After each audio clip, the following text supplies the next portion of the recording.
stuff. So if we start off with a question on some basic information with your name, your date, and your place of birth, as well as an idea of your current status, please. Okay, my name is Alain Viala, V-A-L-A-A. I'm French. My place of birth was France, and my date of birth was 1947, November 20th. I'm currently professor at the University of Oxford and precisely professorial research fellow for the Faculty of Medieval and Modern Languages. Okay, and could you please tell us where you were in 1968 and what your situation was at that time? In May 1968, I was a student in Paris. Precisely, I was a student at the École Normale Supérieure. And as you probably know, in this school, we had to attend seminars in the École Normale Supérieure and lectures in the Sorbonne.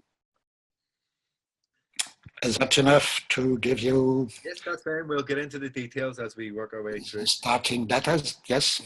So prior to 1968, did you have any experience with political or social activism? Before that, I was a member of the Union des étudiants communistes and the Jeunesse communiste, this group around the Communist Party in France at this period.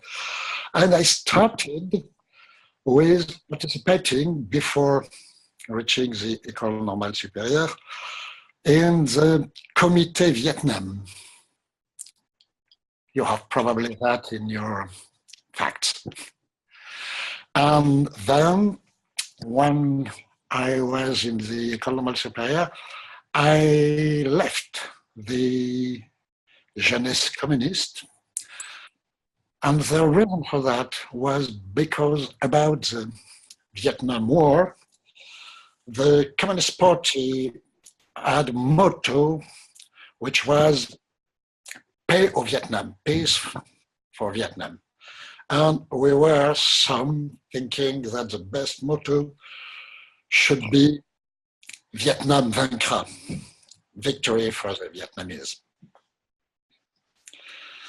And I was also member of the Union nationale des étudiants de France, the UNEF, the union of the, well, there were two student unions, one in the left wing, the UNEF, and one in the right wing, that was the FNEF, Fédération nationale des étudiants de France. Just I give the details, but I'm sure you know it perfectly.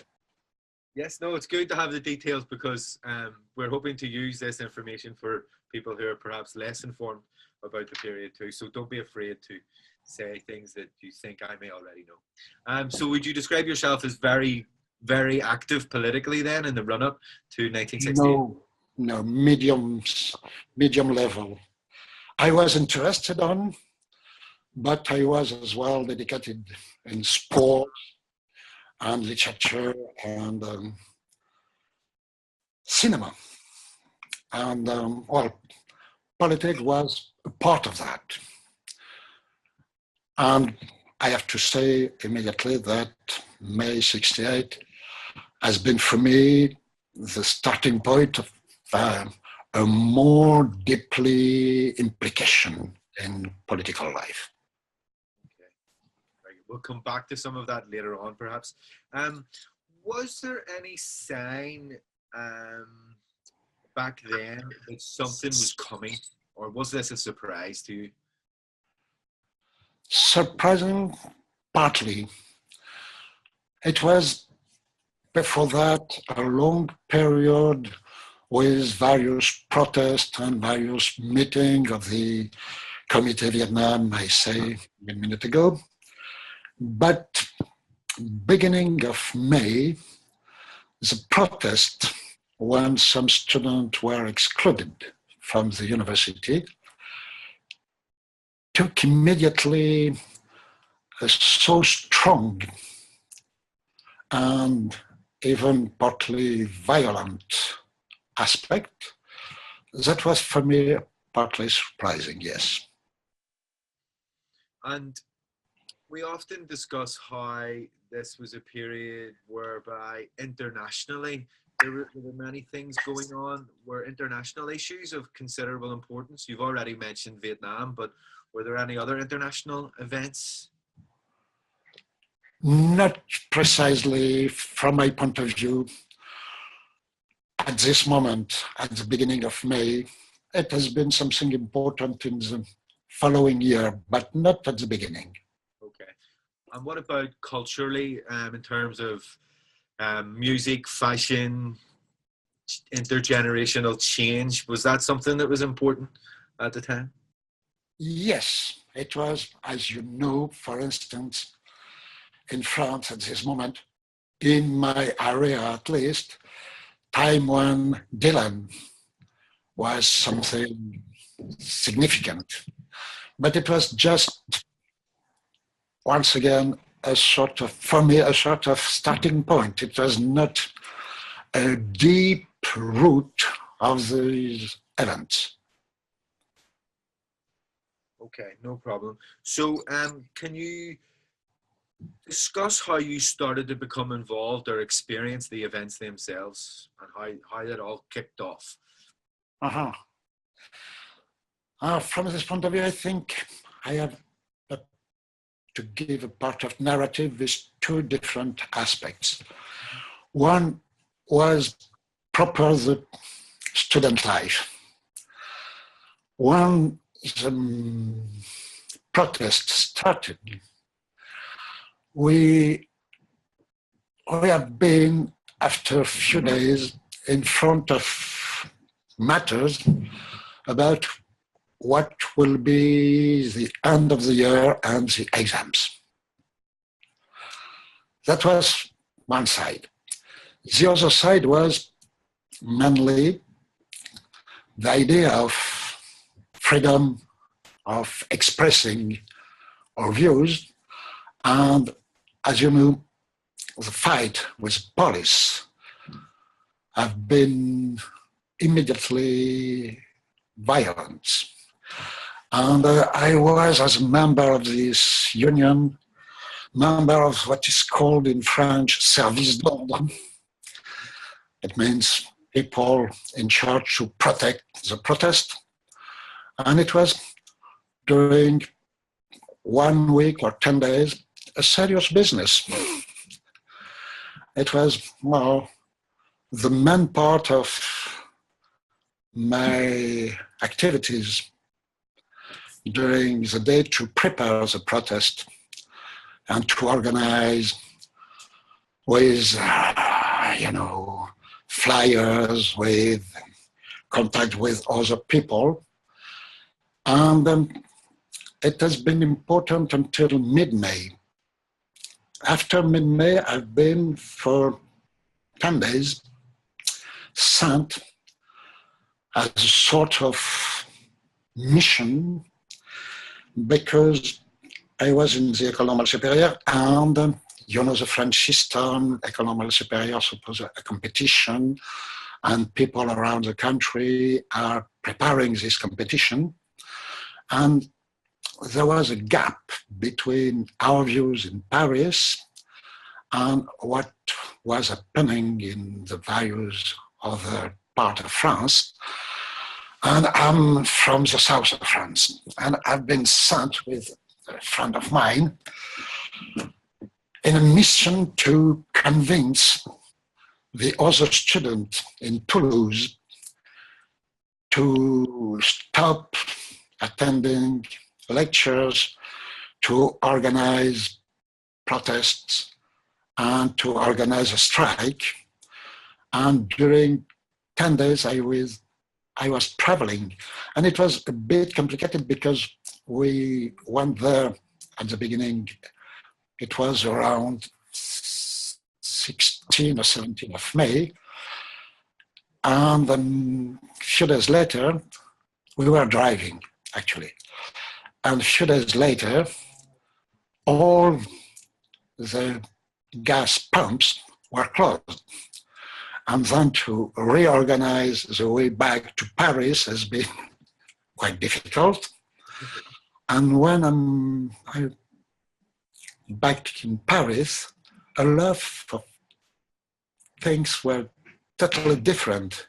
In 10 days, a lot of things were different because strikes from the workers have started, because we fight until May the 13th to libérer la Sorbonne. And when I back, Sorbonne was full of students with stands, with permanent AG, and with a sort of big souk of ideas and a souk of a lot of political groups, and particularly a quite interesting, from my point of view, quite interesting situation in the fights, not only as a student against the police, but as well inside the movement between the different groups.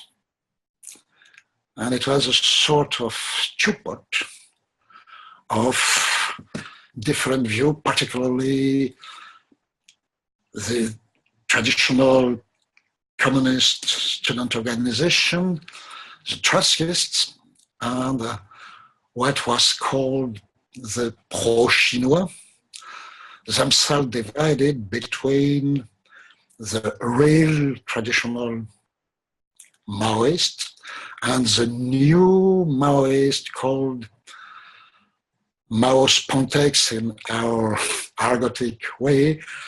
It means this part of very bourgeois movement. And it was quite interesting to have days and days between discussion enter student groups and then protest or way to try to create links with worker and strike. And as well, I was, for my part, linked with two other aspects. One was in the Odéon, Théâtre de l'Odéon, the movement among, well, all the aspects of theater life, but I was as well interested in films and linked with the people, the activist people in the cinema side. Then the most exciting was to have like that, 4 at least, and probably more, part of your life in the same day, being in the Odéon, in the Sorbonne, in the École Nationale du Cinéma, and then in the École Normale Supérieure, and then the normal life to meet friends, to meet girlfriends, well, and so on. Brilliant. Very good. Can I ask you some little details about things that you've mentioned? So you briefly mentioned there the attempt to increase relationships between students and workers in 1968. How did that play out, and was it a success or a failure? It has been at the end a failure. At the beginning, it was a great idea, but this idea was mainly, as far as I know, a student idea, and not an idea from the workers' union. And we had really difficult moments because I became member of the particular group of the Parti Communiste Marxiste-Leniniste the very odd tradition of the Maoist side. And when we tried to join the workers, the traditional unions like the CGT were not really easy to discuss with or even to accept that students would distribute flyers, and it was just impossible to have any access to the industrial plants. We were around, but not inside. And when the workers were just having the discussion, we were waiting at the doors, not properly part of these discussions. Then at the end, I think it has been not precisely failure. How can I say that? There were some weeks of illusion of a real link between student and worker, but I didn't see properly. For instance, in the École Normale Supérieure, there were some people, some workers, among the not only administrative, but all the people working in kitchen buildings and so on and so on. And they created a sort of group, informal group. And we had a lot of discussion with them that was quite exciting and quite efficient because they were also on strike. But we had locally some results and nationally not real results from my point of view. You've talked of how you experienced the occupations both in l'Odéon, La Sorbonne, and everywhere. And often this period is described as one where the idea of la prise de parole is very important. How did you experience this prise de parole en 68? Good question. It was a really prise de parole because it was possible for anyone to go to any Assemblée Générale and to be a speaker with the real freedom of that. But this prise de parole has been at the same time, alternatively, a way to discuss how to organize movement, and in another side, an opportunity to discuss about everything about the Vietnam, of course, but about the future, about the socialists, collectivism, about freedom. And that was, I think, particularly important for a student like me to observe a situation where, for instance, we had in the École Normale Supérieure a local journal. And the idea was to take control of it, to create a new tribune for new ideas.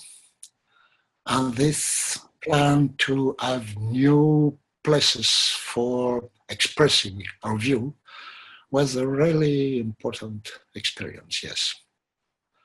And at the same time, the Assemblée Générale were often just boring because people were speaking without any practical decision, without any effectivity. That's in English, effectivity? I know what you mean. I'm sure. I mean, often criticisms are leveled at this prise de parole, and the argument would be that they were more interested in discussing how they were going to refaire le monde instead of discussing real issues, and that ultimately became a problem for the movement. Would that be something you agree with? Yes. That's when I said sometimes the Assemblée Générale were boring, is because Refaire le Monde is exciting. But when we spent 2-3 hours and the same topics with different people speaking to say almost the same things, that's a way to create heat approbation, but without any practical result. And particularly when the Charlotte's meeting was just coming, it was clear that the political left wing of the Parti Communiste and some from the Socialist Party were thinking about something practical. And we were at the same time excited and without any strong organization to discuss with these people. And we were not agreeing their view, and it was a form of weakness. And well, that could be a proof of this strange situation. When de Gaulle disappeared for a few days, being somewhere in Germany to discuss with General Massu, we were just divided in two sides, people thinking, we won, that's great. He left. And some others saying, we have to organize something now, right now. And we didn't, actually. We didn't. And that's, from my point of view, that's maybe the most important sign of weakness. And you know, I have to say something like this. Among the students, some were in the left wing with a background of any Trotskyist or Maoist or communist organization. The main part was just in the left side, left wing by enthusiasm. But a few of the students were in the right wing. And we know each other. And it was possible to know that some, I think about one of my friends from the same part of the same villages in France, who is dead now. And he was, during a long period of time, president of the University of Paris 4. You can find the name like this. Who was in the right wing, and we know that the right wing was small, but trying to be well organized. And another friend of mine from my village, who has been, after that, minister, was at the same time deeply implicated in the Gaullist part to organize that became the CDR. Do you know that CDR, Comité de Défense de la République? Well, this one was Jacques Godefroy. I knew, and we knew that these people were actively trying to prepare something else, but we were not in the same part of the political life. And we didn't the proper way to counter-attack when then these people was organizing the big protest in the Champs-Élysées. It was probably the main part of, well, the main result of this deep division beneath the enthusiasm among the students. Was it a missed opportunity then? Probably, but we have idea that the social life and political life could change, but without any real leader. The leader were, as you know, Daniel Cohn-Bendit, okay, and the other was among the students, Jacques Sauvageau, who disappeared after a few months. And the third was among the young teachers, Alain Viala. And none of them were able. I know Daniel Cohn-Bendit, and I love this man full of energy, ideas. But I don't know, he wasn't a proper political leader. He was an agitator rather than a political leader. And the two others were not properly political leaders.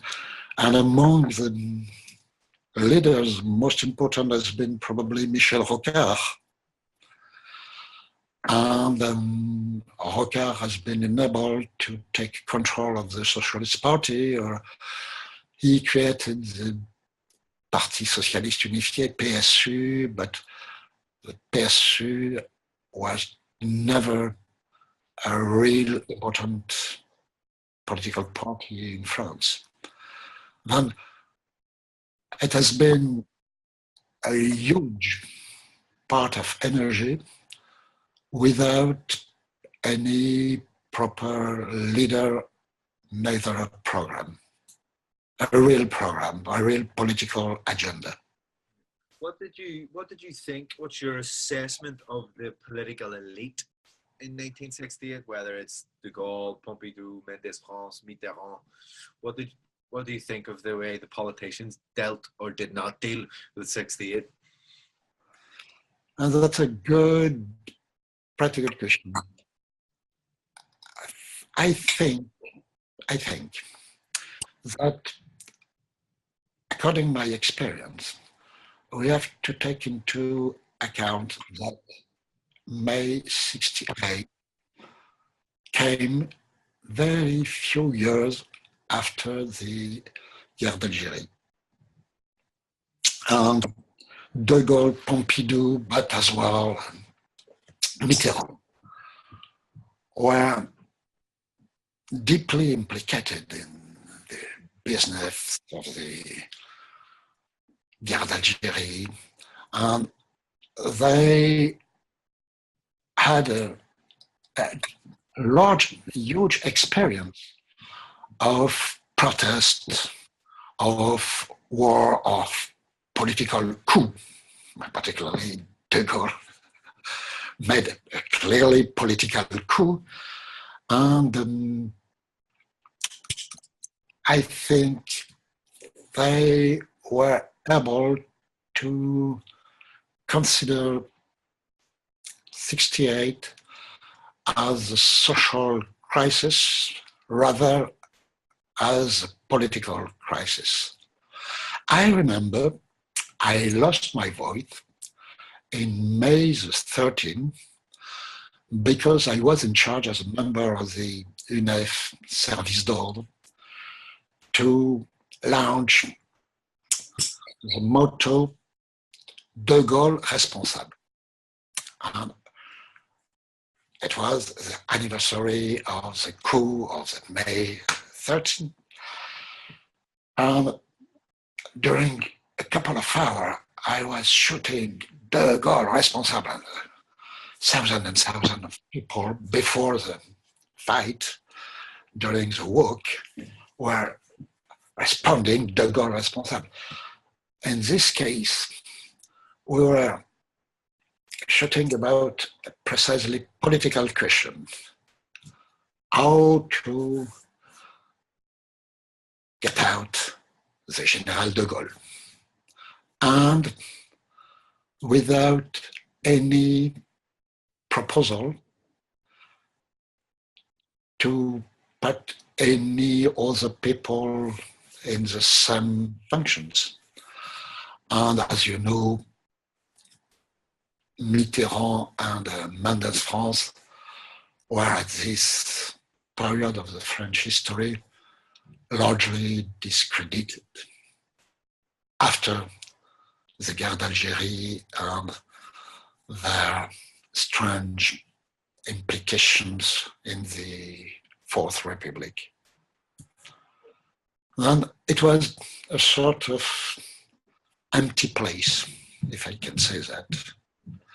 But we were in an illusion, thinking we didn't need any political leaders.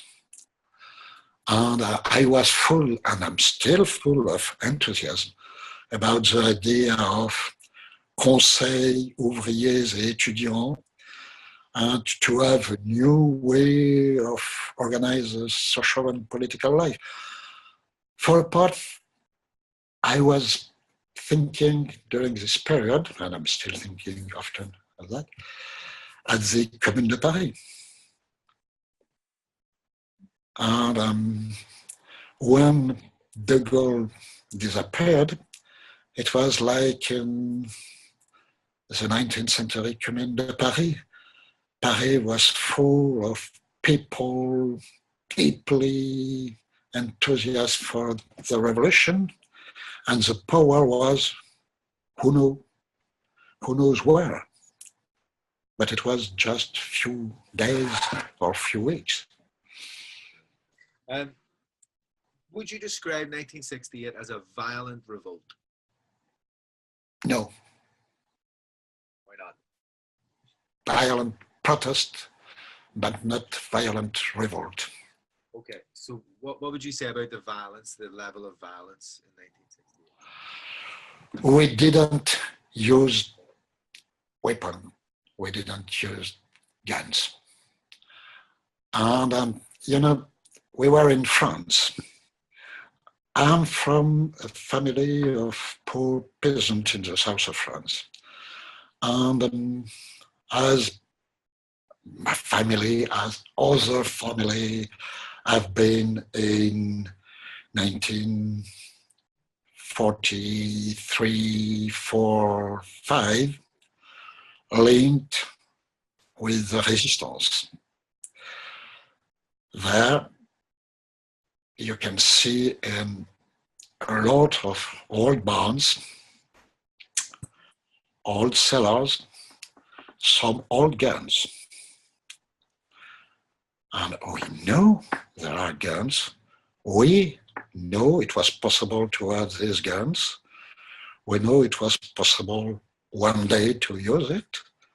But never I heard anybody saying, like Malcolm X, stand and take your guns. And between us, and in my mind, it had never happened that it was time to take the guns.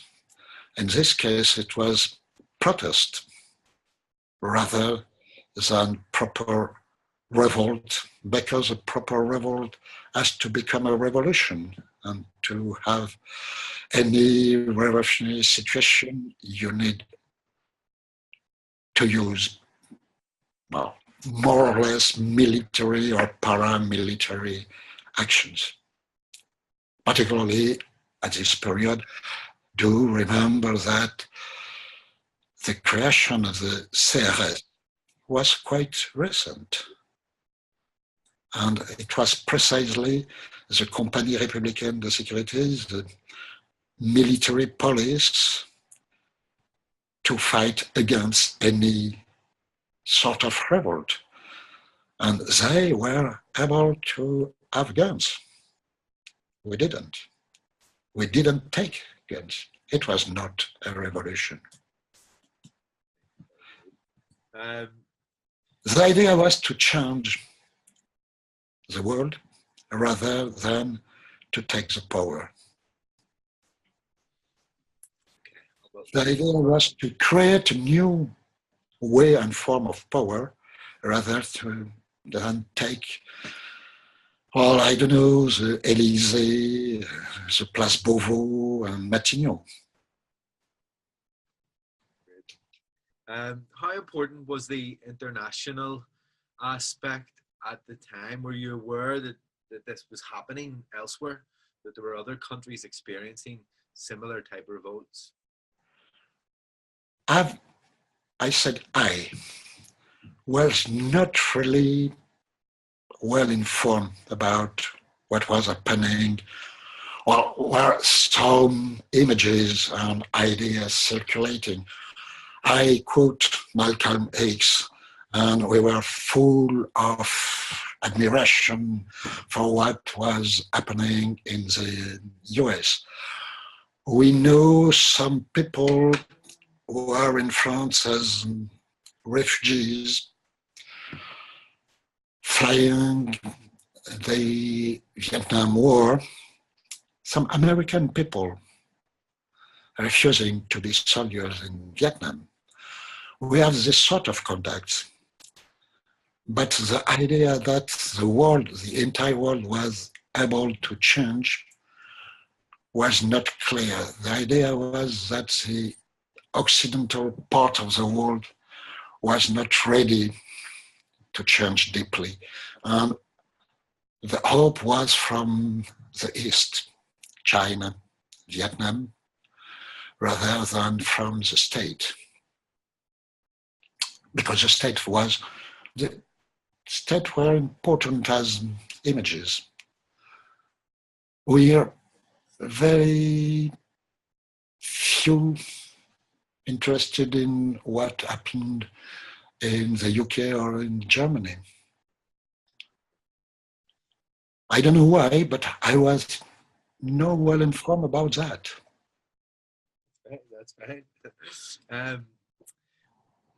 You mentioned earlier that you were on a mission to Toulouse to explore the possibilities of extending the movement. How important is it to consider 1968 as not just a Parisian revolt? Say again, sorry. I lost the end of yours. So how important is it not to consider 1968 as only a Parisian revolt or only a Parisian crisis? That's okay. That's main question. I was in Paris, but I have to say that my 10 days in Toulouse made me perfectly conscious that the student and at the end of this period of these 10 days, the workers who started in Toulouse, in the Onia, for instance, in the Onia factory strike, long strike, were really acting in the same way in the different part of France. I think the beginning was in Paris, but the core of the movement at the second part of May was probably as well in Lyon, Toulouse, Marseille, Nantes. And in this case, the lack of any really powerful organization has been a sort of weakness, and at the same time, Mai 68 gave the Accord Matignon. And it was perfectly clear that the most important was for the workers' union to be able to discuss with the government and the MEDEF. At this period was not the MEDEF, but the name of the... business organization was, and I can't remember, sorry, at the moment. Le patronat. The patronat, yes. It was a patronat, but the name of the union was, I don't know. Pas grave. Okay, that's good. That's great. Can you recall how you felt when the events were finally brought to a conclusion in June 1968? Yeah. Two things. One is how tired I was. Because that's exciting, but that was exhausting. And at the same time, after the Accord Matignon and so on, for the students, the decision was made that the exams will take place in September and October. And then,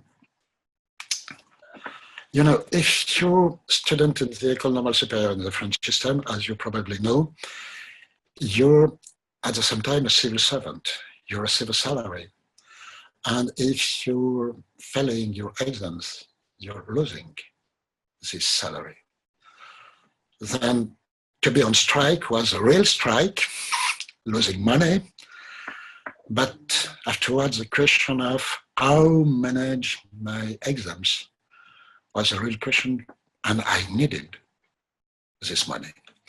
Then it became a time for thinking about how to prepare the exams for September.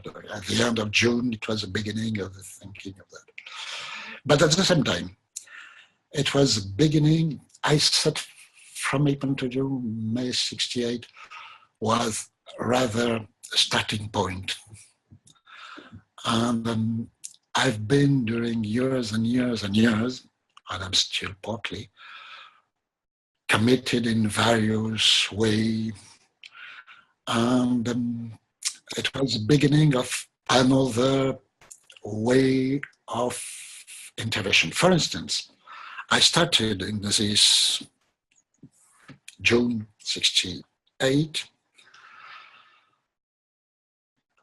thinking and practically organizing how to have a tour de France of the chantier. Do you know this range of, in France, old tradition, where old castle, old monuments were refurbished by volunteers coming from all the country of Europe. And we had a plan, and I did, to go to this chantier to meet people coming from Italy, from the UK, from Germany, from Belgium, from France as well, and to discuss with them how to continue another way to have a political life. Then I was not surprised by the result of the Gaullist reaction, because I never think that the revolution will be effective. And we were already preparing the following years and thinking about how to organize new student unions, a new workers union, new conseil de quartier. It was, well, tired and full of ideas to try to follow the same path, and as well thinking about I have to keep an eye and to bear in mind there are exams to come. Okay, very good. How would you summarize the impact of 1968 on France, both from a short-term perspective and a more long-term perspective? I think the impact has been bigger than the events. themselves.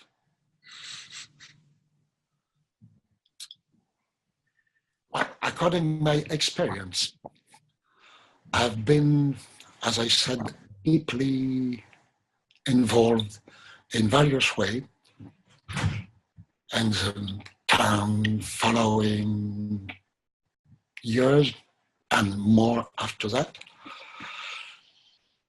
And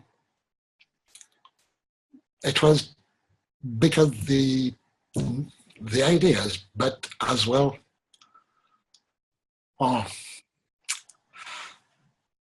another way to say it. One interesting detail was one we're organizing a sort of sport of climbing, because in the École Normale Supérieure there was a part for the male student and another for female student, and male and female were not allowed to go to the male to the building of female student, or the female student in the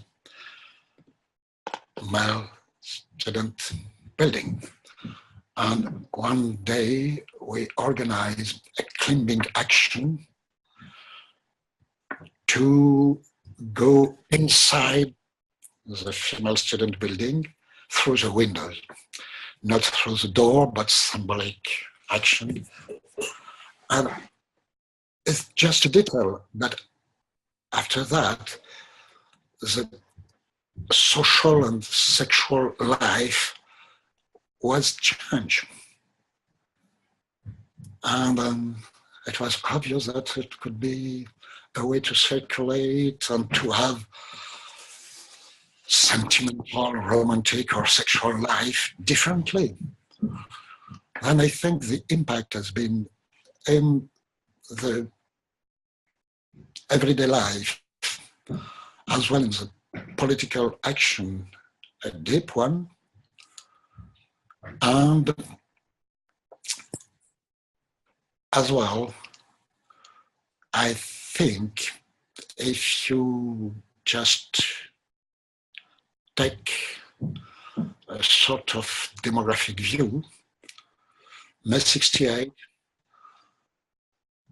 is time when the baby boom generation had 20 years, more or less.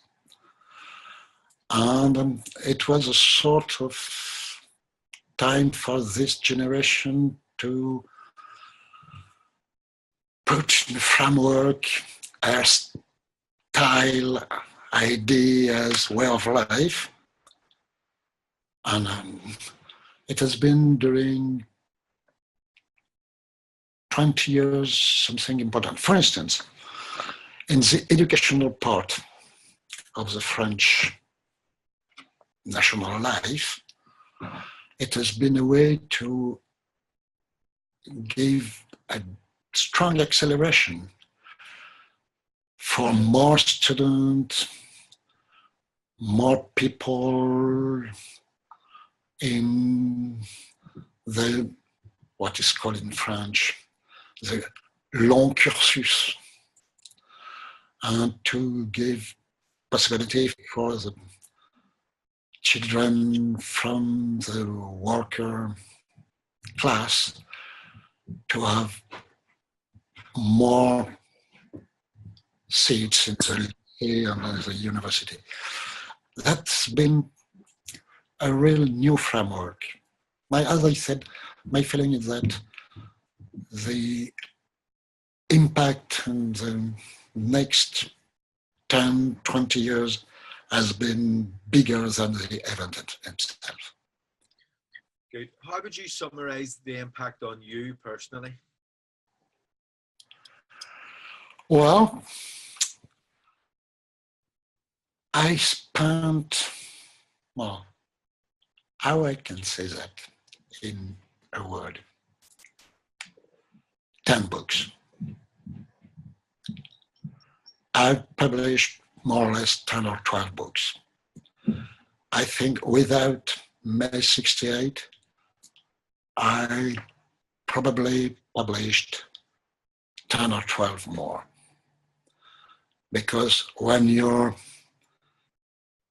spending time in meeting, protest, in trying to help France a terre d'asile, in creating a new, as you're an historian, with some friends under another name, we create a new historical review called Le Peuple Français,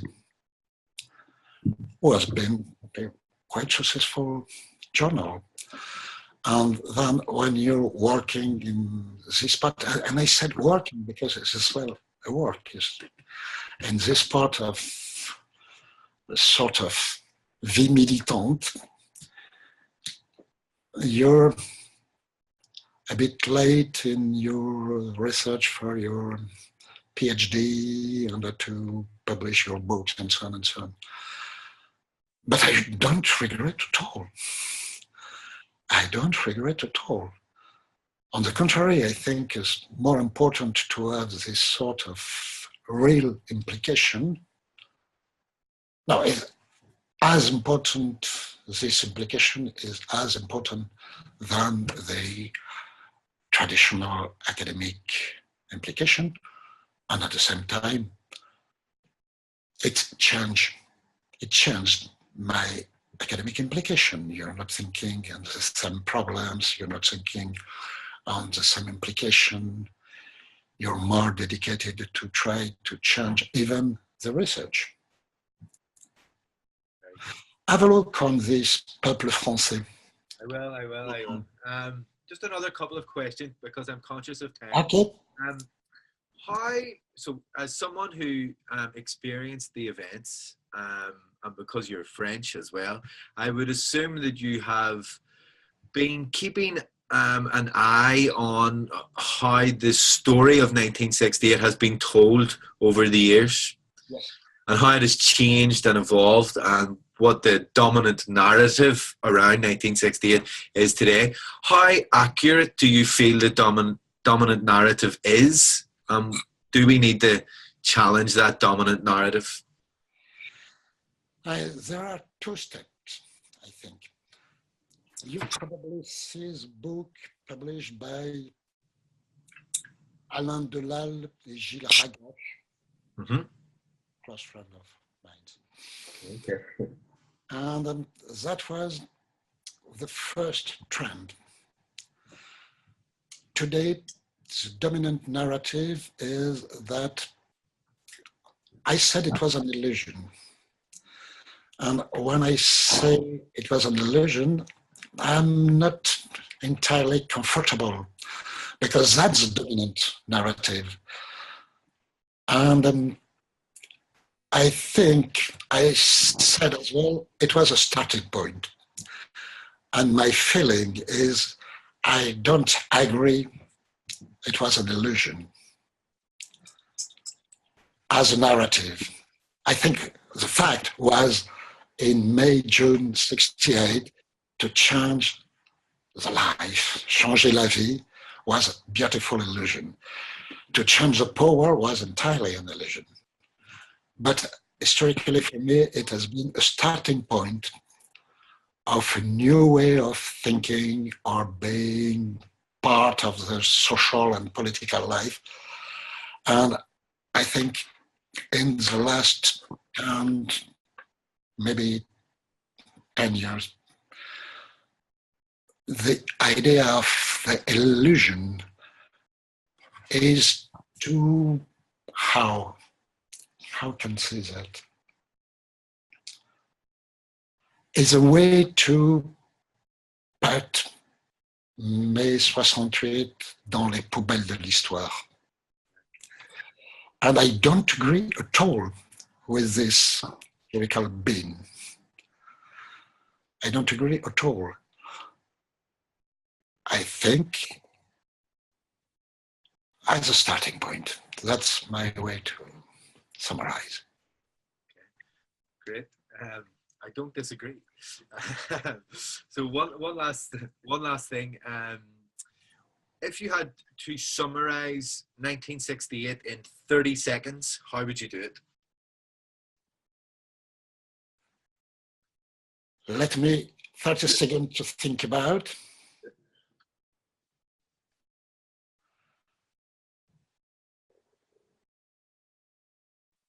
Okay, generosity. And 30 seconds, it has been a time of generosity among students and workers.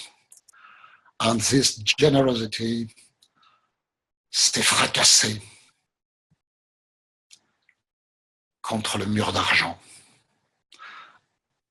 But it has been a time of real generosity. Open generosity, yes. Great stuff.